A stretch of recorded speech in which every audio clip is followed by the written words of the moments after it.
νομολογίας με τη μορφή της νόμευσης 216.1 ή της κοινής εξαγωγής 222, ανάλογα με την περίπτωση.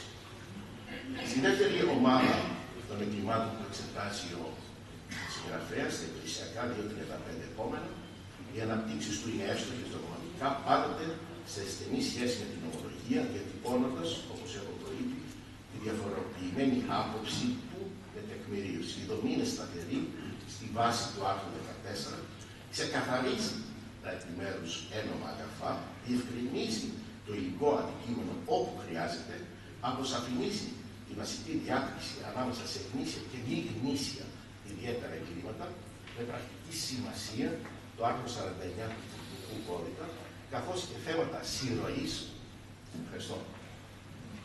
παράστασης πολιτικής αγωγής, ιδιαίτερος ενδιαφέρον θέμα, ιδιαίτερα συζητήκες τώρα με οικονομικά εγκλήματα, ξέπλυμα κτλ. Μεταβολής της κατηγορίας αναιρετικού ελέγχου. Τέλος, στην τρίτη ομάδα, στα περιουσιακά, ο Μιχάλης Δέξης επιχειρεί μεθοδικά τη διάκριση ανάμεσα στα εγκλήματα κατά της ιδιοκτησίας, 3 των 2 επόμενα, και σε εγκλήματα κατά των περιουσιακών δικαιωμάτων, 385 επόμενα. Οριοθετεί το προστατευόμενο ένομο αγαθό σε κάθε κατηγορία, προσδιορίζει την έννοια της περιουσίας, αναφέρεται στο υλικό αντικείμενο όπου χρειάζεται, προβαίνει σε λεπτές δογματικές διακρίσεις ανάμεσα στα επιμέρους εγκλήματα, εξαίρεση, μορφές ληστείας, εκβίαση, απάτεια, απιστία, επισημαίνει τον προβληματισμό γύρω από την απόπειρα στα εκ του αποτελέσματος διαπιτώμενα εγκλήματα, άρθρο 29, τι σημαίνει δηλαδή εάν έχουμε απόπειρα για το βασικό με επέλευση περαιτέρω αποτελέσματος, διευκρινίζει θέματα συρροής, πολιτικής αγωγής με αναφορά περιπτωσιολογίας, μεταβολής της τεχνολογίας αναιρετικού ελέγχου. Η αποτίμηση του έργου του Μιχάλη Δέτση είναι θετική. Χρησιμοποιεί και αξιοποιεί πλήρως την ελληνική βιβλιογραφία και την ελληνική νομολογία, ιδιαίτερα του ακυρωτικού, που φτάνει μέχρι τέλος του 12, αρχές του 13. Σε όλη τη διαδρομή των αναπτύξεών του, αναδεικνύεται η διοικητική γραμμή, η στέρεα γνώση του ποινικού δόγματος και κατεξοχήν των πρώτων 49 άρθρων του ποινικού κώδικα. Ως έργο ενός ανθρώπου έχει σημαντικά πλεονεκτήματα. Συνοχή, συνέχεια, συνεκτικότητα, ισορροπημένη ανάπτυξη των επιμέρους εγκλημάτων. Η μακρά θητεία του στα ποινικά τμήματα, με τη μία ή την άλλη ιδιότητα της ποινικής δικαιοσύνης, φαίνεται ξεκάθαρα στις αναπτύξεις. Παρουσιάζει δηλαδή, θα έλεγα, χωρίς υπερβολή ή ιονίου βιωματικό χαρακτήρα. Ο Μιχάλης Δέτσης, με το βιβλίο του, ενίσχυσε σημαντικά την βιβλιογραφία μας. Καταλαμβάνει τη θέληση που του προσήκει στην ποινική βιβλιογραφία, προσφέροντας στον κάθε ενδιαφερόμενο, θεωρητικό, δικηγόρο, δικαστικό, στον εφαρμοστή απλά, ένα χρήσιμο και χρηστικό βιβλίο. Ανατρέχοντας σε αυτό, βρίσκει ο μελετική στοιχεία τόσο για τη θεωρητική συγκρότηση του κάθε εγκλήματος, όσο και την πρακτική εφαρμογή και απόδοση. Πιστεύω ότι ο νομικός, είτε δικηγόρος, είτε δικαστικός, έχει με το παρόν έργο ένα χρήσιμο και χρηστικό εργαλείο. Με εύληπτο και κατανοητό τρόπο, ο Μιχάλης Δέτσης προχωρεί με ανάλυση ιδιαιτέρως ισχυρών δογματικών προβλημάτων που ταλανίζουν ενίοτε ακόμη και σήμερα την νομολογία. Η διεισδυτική κοφτερή ματιά του αναδεικνύει εκείνες τις λεπτομέρειες που έχουν ενδεχομένως στην τελική αντιμετώπιση των στασιαζομένων θεμάτων αποφασιστική σημασία. Συγχρόνως αφήνει στον αναγνώστη χώρο για ανάπτυξη της δικής του θέσης. Γι' αυτό καταγράφεται στις αρετές του βιβλίου. Ευχαριστώ πολύ.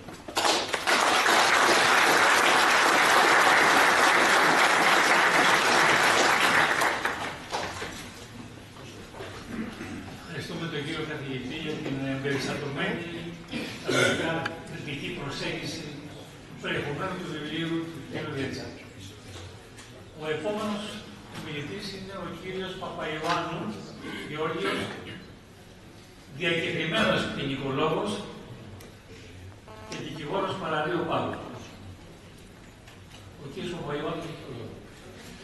Ακούσαμε όλοι την πορεία του συγγραφέα και την σταδιοδρομία του και κατέχισε στον ανώτατο βαθμό και την είναι τιμή αντιπρόεδρος του Αγίου Παύλου σήμερα.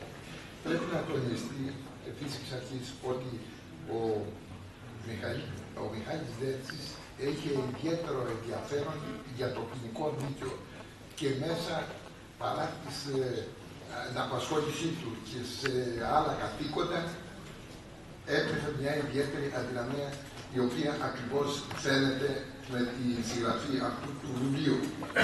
Το φώνημα αυτό καταδεικνύει το ιδιαίτερο αυτό ενδιαφέρον το οποίο προείπα, αφού η συγγραφή και η έκδοση του βιβλίου προϋποθέτει μακρά και επίπονη ανασχόληση με το ποινικό δίκαιο, η οποία συνεχίστηκε και μετά την αποχώρησή του από την ενεργό υπηρεσία. Το αναχείραστο βιβλίο διαλαμβάνει, αν θέλουμε να πούμε ορισμένα χαρακτηριστικά, την κατάφρον ερμηνεία αυτών των κεφαλαίων που είπε ο κύριος καθηγητής και μπορεί να πει κανείς ότι η επιλογή αυτών των θεμάτων δεν είναι τυχαία, αφού πρόκειται για ποινικές διατάξεις με μεγάλη πρακτική σημασία για την οικονομική και κοινωνική ζωή και με πυκνή νομολογιακή εφαρμογή. Τα κεφάλαια αυτά του ποινικού κώδικα εξάλλου συνδέονται κατά το μάλλον και το μεταξύ τους, αφού αναφέρονται είτε σε συστημικά οικονομικά εγκλήματα, είτε έστω σε εγκλήματα οικονομικού ενδιαφέροντος, είτε σε εγκλήματα που κατά κάποιο τρόπο σχετίζονται με την οικονομικά συμφέροντα και περιουσιακά δίκαια. Το διαπραγματευόμενα θέματα του βιβλίου είναι επίκαιρα, αφού αφορούν την οικονομική ενεργεία ενιαία εγκληματικότητα, η οποία τα τελευταία χρόνια βρίσκεται περισσότερο από κάθε άλλη εποχή στο επίκεντρο του οικονομικού και κοινωνικού ενδιαφέροντος. Εξάλλου, το γεγονός ότι πρόκειται για ερμηνεία κατάφρον καθιστά το έργο ιδιαίτερα χρηστικό και ωφέλιμο ως εργαλείο κυρίως για τους απασχολημένους στην πράξη. Εν προκειμένου, η μακρά και ευδόκιμη υπηρεσία του Μιχαήλ Δέτση σε όλους τους βαθμούς δικαιοσύνης και η πλούσια εμπειρία του καθιστούν ιδιαίτερως ενδιαφέρον το πόημα.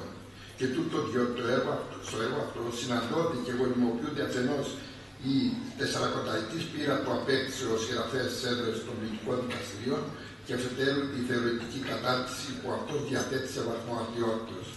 Η επιστημονική σκέλη που κατέχει ο επίτιμος αντιπρόεδρος του Αγίου Παύλου είναι γνωστή στην νομική κοινότητα και αναδεικνύεται και επιπλέον από το ιδιαίτερο περιεχόμενο του έργου.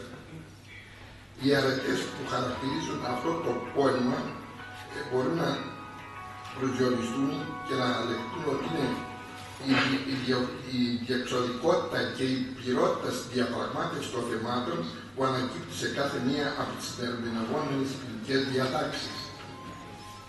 Θεωρία και πράξη διασταυρώνται και συνδιαλέγονται μεταξύ τους σε ένα επιτρεπόμενο, θα έλεγα εδώ, σύμφωνο συμβιώσεως. Επιτρεπτό εδώ.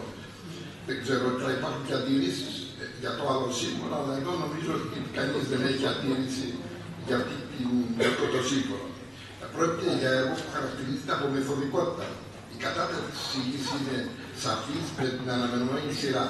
Τούτο προσδίδει ορατότητα στο έργο και διευκολύνει τον αναγνώση, ο οποίος και εντοπίζει τα θέματα που τον ενδιαφέρουν πολλές άσχολες περιπλανήσεις. Προσέχει το έργο, προσφέρει αξιόπινη επικαιροποίηση του αντικειμένου του, στο μέτρο που λαμβάνει υπόψη τις τελευταίες νομοθετικές εξελίξεις και ενσωματώνει τις πρόσφατες νομολογιακές εφαρμογές των ερμηνευμένων διατάξεων. Το σπουδαιότερο όμως γνώρισμα το οποίο χαρακτηρίζει το έργο είναι ότι υπερβαίνει τα συνήθη χαρακτηριστικά ενός προβληματιστικού έργου, διότι δεν πρόκειται για μια συνήθη απαθή σώρευση πληροφοριών. Συνιστά αληθές και πρωτότυπο ερμηνευτικό έργο, δεδομένου ότι ο συγγραφέας δεν διστάζει σε κάθε ευκαιρία για κάθε αφιλεγόμενο θέμα να διατυπώσει τη δική του γνώμη, θεμελιώνοντάς με σοβαρή και περιστατωμένη επιχειρηματολογία, ανεξαρτήτως αν όλοι συμφωνούν ή δεν συμφωνούν με τις απόψεις αυτές. Όλος ενδεικτικός θέλω να αναφερθώ στον νόμο 1608 του 50, ο οποίος, όπως γνωρίζετε, έχει υποστεί πάρα πολλές μεταβολές. Δύο είναι τα στοιχεία τα οποία θα επισημάνω εντάχει, δηλαδή το άρθρο 242 περί ψευδούς βεβαιώσεως και το άλλο άρθρο περί απιστίας στην υπηρεσία. Ανατρέχοντας το βιβλίο, είδα ότι αναφέρεται στην ιστορία την οποία έχει το 242 και η οποία με δύο λόγια είναι η εξής. Με τον νόμο 1738 το 87 αριθμήθηκε ο 1608 και μεταξύ αυτών δεν διαλαμβάνεται το 242.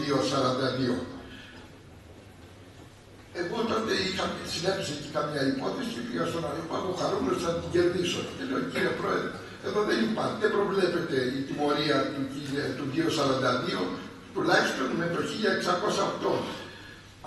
Η τύχη του όμως δεν ήταν αυτή που φανταζόμουν, για τον απλούστατο λόγο ότι ο Άγιος Πάγος δέχτηκε ότι ήταν παραδρομή και ότι εξακολουθεί να ισχύει. Παρά με τον νόμο 877 του 90 προσδιορίστηκε εκ νέου ως αδίκημα και ορίστηκε ότι εντάσσεται στο 1608. Εάν όμως ήταν από παραδρομή, όπως δέχτηκε ο Πάγος και ακολούθησε αυτό το χρονικό διάστημα αυτή την εσφαλμένη γραμμή,